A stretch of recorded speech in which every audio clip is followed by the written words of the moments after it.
let's dive right into this. The financial world has been absolutely buzzing lately, hasn't it? Eyes glued to certain stock tickers making huge waves again. Yeah, it feels incredibly familiar, sparks excitement, maybe some confusion too. Definitely confusion and just, a ton of conversation everywhere. It certainly does. What we're seeing is, well, a powerful resurgence of that whole phenomenon from a few years back. Yeah. Meme stocks. Exactly. And the spark this time seems to be the return of a really key figure from the original saga, known online as Roaring Kitty. Or deep thing value, Keith Gale. Yeah. Right. So our mission today for this deep dive is to take all the source material we've gathered and really unpack it. We want to pull out the key insights, help you understand what's actually happening, why it, matters in the bigger market picture. And what this latest chapter tells us. Exactly. And let's frame this properly from the start, because it often gets talked about this way. It's seen as this kind of modern David versus Goliath thing, right? Yeah, that narrative is strong. Retail investors versus the big Wall Street institutions. And that narrative really taps into the core idea behind meme stocks, doesn't it? It does. Fundamentally, they rely on collective action, often coordinated action by retail investors. Usually organizing on places like Reddit, Wall Street Bets. That's the famous one, yeah. Yeah. Our Wall Street Bets. And the goal, often explicitly stated, is to push up prices of companies that institutions are heavily shorting. Almost like trying to punish them for betting against the stock. That's often the framing, yes. Now, the recent catalyst, the thing that kicked this off again in May 2024. That's Keith Gill. Right. He reappeared on social media, posted on X, May 12th, 2024. Which was huge because it was his first post since, June 2021? Almost 3 years of silence? Exactly. And the posts themselves, pretty cryptic. Like that image, the gamer leaning forwards. Yeah, the getting serious meme. But the market read it loud and clear. The interpretation was almost instant. He's back in on GameStop. And just that interpretation, that signal was enough. Apparently so. It ignited this fresh wave of buying, this energy among retail investors. You saw it immediately in the prices. Big surges, not just for GameStop, GME, but others too, right? Oh, yeah. AMC Entertainment, BlackBerry. Stocks linked to that original 2021 wave, they jumped too. The numbers from May are pretty staggering when you look at them. Gill posts May 12th. And GameStop stock jumps nearly 50% within a day. Wow. And it just kept going. It accelerated. May 13th, GME soared another 74%, hit an 18-month high, $38.20. And back in the next day. Briefly, climbed to $48.75. But then, typical for these stocks, it pulled back. But still, some reports had GME up over 100% at one point during that surge. Just incredible volatility. And AMC, that jumped too, you said? Yeah, a staggering 120% jump in early trading that same week. And this volatility, it's the defining feature, isn't it? Absolutely. That rally in May, it led to GameStop's trading being halted, 8 times? 8 times in a single day for volatility. You get these explosive jumps. But then sharp drops too. Like May 23rd, GME fell over 13%.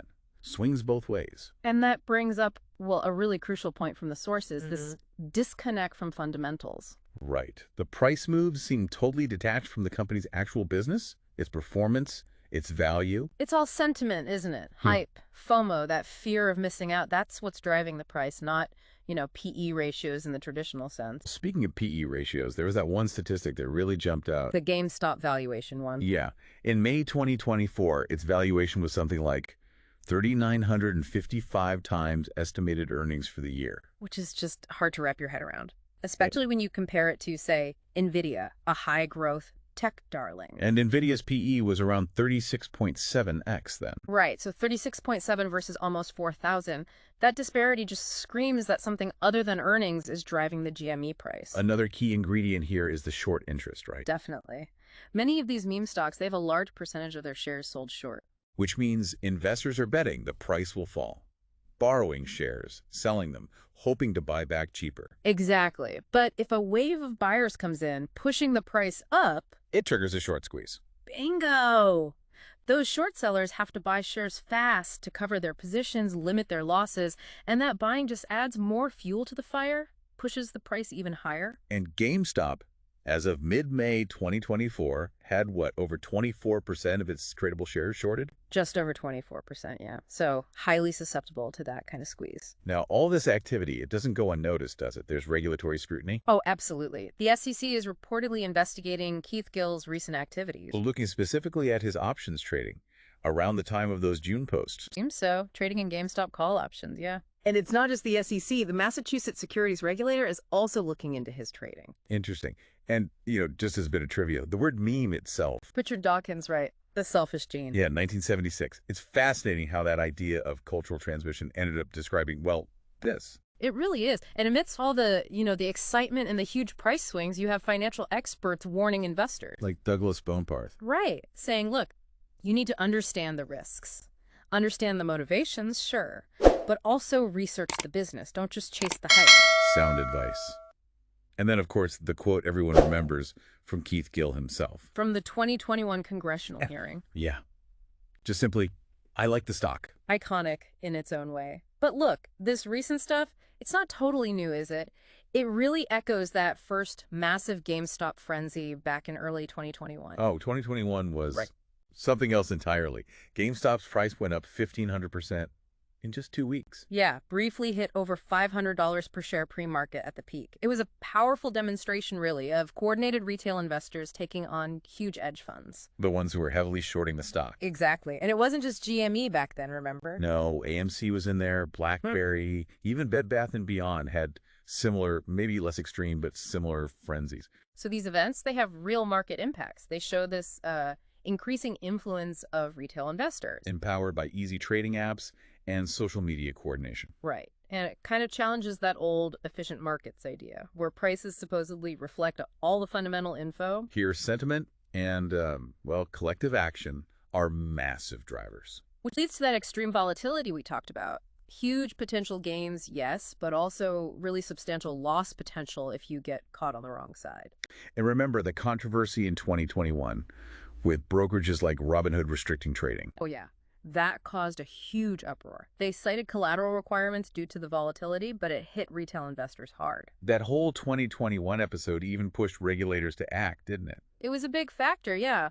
A key reason the SEC pushed to shorten the settlement cycle. From T+2, 2 days, down to T+1, just 1 day. Right, effective May 2024. The idea was to reduce risk, especially settlement risk, given the kind of volatility and volume surges seen in 2021. And this all shines a spotlight on the ongoing regulatory challenges, doesn't it? Absolutely. How do you oversee potential market manipulation when it's happening in these diffuse online forums? It's not like one person manipulating things. It's potentially millions acting collectively. How do you regulate that? And what about the role of finfluencers, financial influencers online who have huge followings? People like Roaring Kitty. Are they giving advice? Yeah. Is it unauthorized? Where's the line? Exactly. The SEC says it's monitoring, investigating social media, trading practices. And the investigations into Gill are part of that wider effort, trying to get a handle on these new market dynamics. Okay, so we've covered the backstory, the recent events, the numbers, the regulatory side. Let's dig into some bigger questions now. Yeah, like why should you, listening to this, care about this beyond just the crazy headlines? Well, first, think about the power dynamics. Is this really shifting the balance between big institutions and everyday investors? Is that David versus Goliath thing real empowerment? Or does it mainly expose retail investors to maybe way more risk than they realize? And what are the long-term effects? If this kind of coordinated retail action becomes more common, how does that change the market structure? There's also that social, maybe even political layer, isn't there? Definitely. Is some of this driven by a feeling of protest against perceived unfairness in finance? How much does politics or just general public mood play into it? Mm-hmm. And are regulators even equipped to deal with these, social and tech aspects? Good question. And then the economic effects.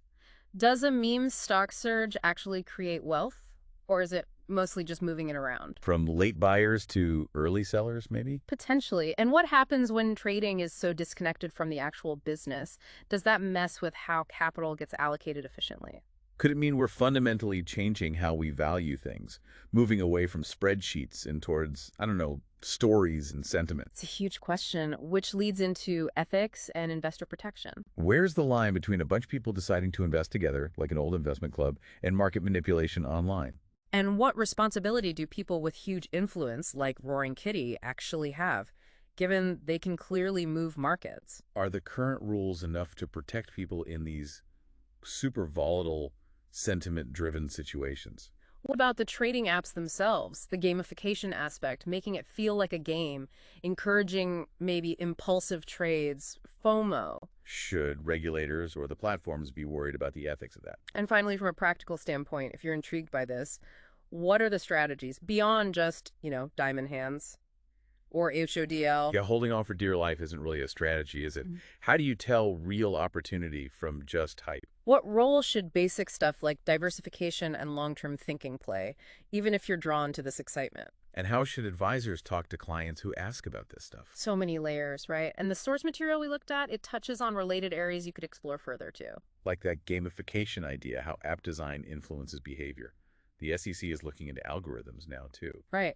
And payment for order flow, PFOF, how brokers make money and if that affects things during surges. You could also look deeper into short selling itself, the ethics, the rules, The role of social media platforms. What's their responsibility for moderating this stuff?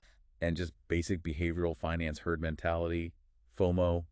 It's all on display here. Plus the impact on the companies themselves. Hmm. GameStop issuing stock during the surge, for instance. How does that affect their corporate finance? It all points towards potential shifts in market regulation down the line. So as you can probably tell, this meme stock story, especially this latest chapter, it's really complex. Yeah, it's this fascinating mix, isn't it?